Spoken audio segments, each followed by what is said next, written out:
Assalamualaikum warahmatullahi wabarakatuh. Saya Firdanul Khalidsa dari PI kelas D akan menjelaskan sedikit materi mengenai perkembangan Islam pada masa Khalifahur Rasyidin Abu Bakar Asy-Syiddiq. Baiklah, yang pertama kita akan membahas mengenai pengertian khalifah.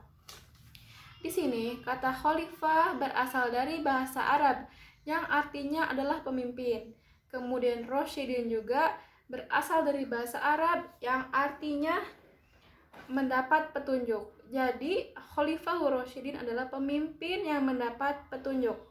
Pemimpin di sini adalah para sahabat Rasul yang menggantikan Rasul untuk memimpin umat Islam setelah Rasul wafat.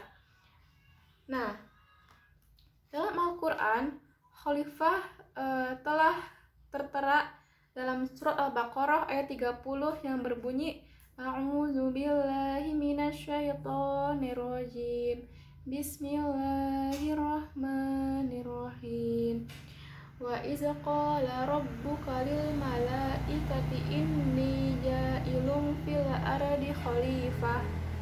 Yang artinya, ingatlah ketika Tuhanmu berfirman kepada para malaikat, sesungguhnya aku hendak menjadikan seorang khalifah di muka bumi ini.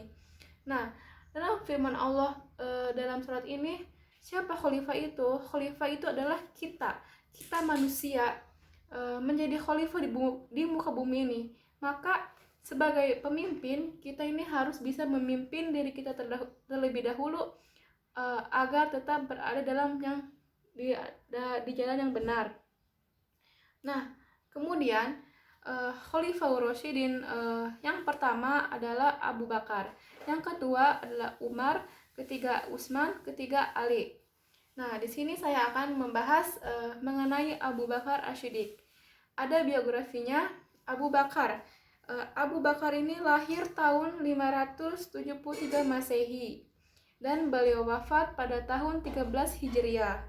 Sebenarnya Abu Bakar ini nama aslinya adalah Abdul Ka'bah, tetapi Rasulullah yang memberikan nama Abu Bakar ini ketika Abu Bakar masuk Islam.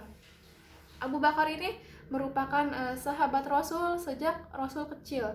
Abu Bakar merupakan ayah dari istri Rasulullah, yaitu adalah Aisyah. Nah, di sini Abu Bakar telah diberikan gelar Asy-Syiddiq oleh Rasul.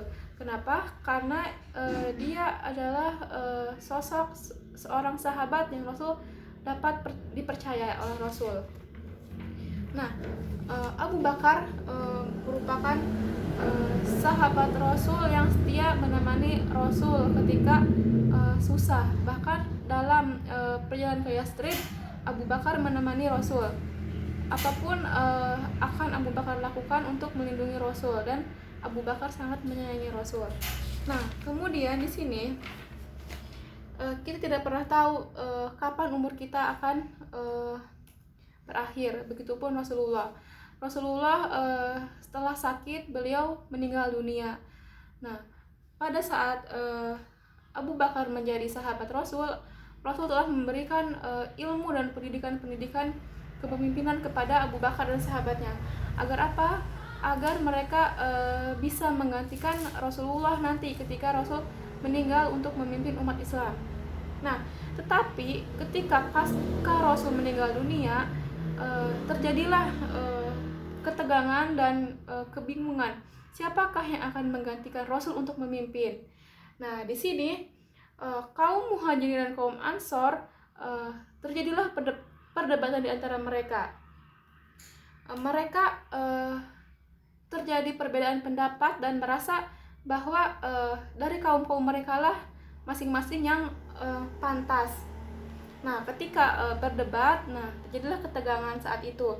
Kemudian kumpullah mereka di Madinah, yaitu di Bani Sa'idah. Nah, setelah itu terjadi perdebatan, muncullah Abu Bakar. Nah, apa saja perdebatannya? Pada kaum Ansor, mereka itu merasa lebih pantas menggantikan posisi khalifah. Karena apa? Karena mereka merasa telah membantu Rasul ketika dikejar dan ditindas oleh kaum kafir Quraisy. Tetapi kaum Muhajirin juga merasa bahwa mereka lah yang pantas menggantikannya sebagai khalifah, karena mereka merasa telah lama berjuang bersama Rasul untuk membela agama dan menyebarkan agama Islam. Nah, kemudian setelah perdebatan itu terjadi, Abu Bakar menyalonkan dua calon yang akan dibaiat menjadi pemimpin. Di sini ada Umar dan satu lagi ada Abu Ubaidah. Nah, tetapi kedua calon tersebut tidak menginginkan mengganti Rasulullah, tetapi dia menilai bahwa Abu Bakar lah yang lebih pantas dijadikan sebagai pemimpin menggantikan Rasulullah. Seperti itu. Kemudian dibaiatlah keesokan harinya Abu Bakar menjadi seorang pemimpin pertama. Nah, setelah Abu Bakar memimpin menggantikan Rasulullah, terjadilah perdebatan dan terjadilah masalah-masalah yang ada pada saat itu pada umat muslim. Apa? Yang pertama, munculnya orang-orang yang murtad, kemudian beberapa orang tidak membayar zakat, dan adanya nabi palsu. Nah, kemudian ini menjadi prestasi besar yang diperoleh oleh Abu Bakar saat memimpin. Kemudian adanya ekspansi wilayah dan kodifikasi Al-Quran pada saat itu. Nah, untuk menumpas adanya dan menyebarnya kaum murtadin, Abu Bakar menurunkan panglima perang dan terjadilah perang Ridho. Nah, dalam perang Ridho ini Abu Bakar mempercayai Khalid bin Walid untuk mengatasi perang tersebut. Nah, akhirnya perang tersebut menang dan dibunuhlah Musailamah al-Kadzab. Ia adalah seorang pembohong yang mengaku-ngaku bahwa dirinya adalah nabi. Pada perang Ridho ini terjadi banyaknya hafiz-hafiz Quran yang gugur dalam peperangan ini. Maka dari itu Abu Bakar mengkodifikasi Al-Quran. Kenapa? Karena agar adanya Al-Quran hingga saat ini. Yang pertama itu adalah Abu Bakar menyuruh para hafiz itu untuk menulis Al-Quran di kulit hewan dan yang ada pada saat itu. Kemudian setelah tidak lama Abu Bakar meninggal dunia dan kodifikasi Al-Quran ini disimpan oleh Umar dan istrinya. Kemudian pada masa Umar dibukukanlah Al-Quran, hingga saat ini ada Al-Quran. Nah, kemudian pembebasan dan penyebaran Islam. Setelah itu menyelesaikan urusan perang dalam negeri, Abu Bakar mengirim kekuatan keluar Arabia. Khalid bin Walid dikirim ke Irak dan dapat menguasai wilayah Irak di tahun 634. Kemudian setelah itu tak lama meninggallah Abu Bakar. Jadi Abu Bakar ini hanya memimpin 2 tahun, hanya sebentar, namun terjadi perubahan-perubahan dalam mengatasi masalah tersebut. Nah, di sini Abu Bakar meninggal pada 13 Hijriah dan dimakamkan di rumah Aisyah, itu putrinya, di dekat Masjid Nabawi.